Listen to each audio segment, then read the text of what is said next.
জিনজিরকে ভেঙে বাংলাদেশকে একটি স্বাধীন সার্বভৌম রাষ্ট্র হিসেবে গড়ে তোলার জন্য যে আকাঙ্ক্ষা বাংলাদেশের জনগণের ছিল, সেটি একটি অন্যতম ড্রাইভিং ফোর্স হিসাবে আমি মনে করি যে গত জুলাই ও অগাস্টের অভ্যুত্থানের একটি অনুপ্রেরণা হিসেবে আমাদেরকে জুগিয়েছে।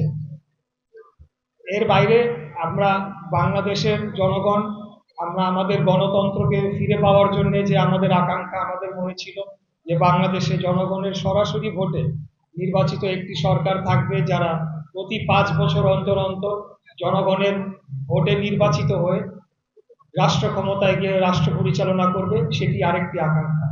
এবং সর্বোপরি আমি মনে করি যে আমরা বাংলাদেশের জনগণ সকলে দল মত ধর্ম বর্ণ গোত্র লিঙ্গ রাজনৈতিক মতাদর্শ নির্বিশেষে পাশাপাশি সহ অবস্থান করে বাংলাদেশের জনগণ হিসেবে আমরা সহ অবস্থান করব এবং বাংলাদেশ রাষ্ট্রকে এই দক্ষিণ পূর্ব এশিয়ার অন্যতম শক্তিশালী রাষ্ট্র হিসেবে আমরা বিনির্মাণ করে তুলব এবং সুখী সমৃদ্ধশালী রাষ্ট্র হিসেবে গড়ে তুলব, এটি আমাদের আকাঙ্ক্ষা ছিল।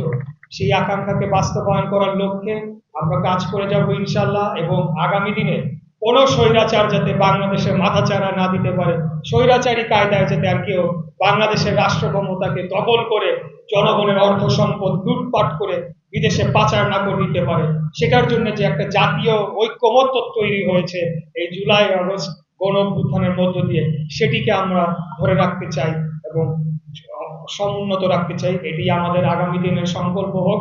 ইনশাল্লাহ আমরা সেই লক্ষ্যে কাজ করে যাব। সবাই ভালো থাকবেন।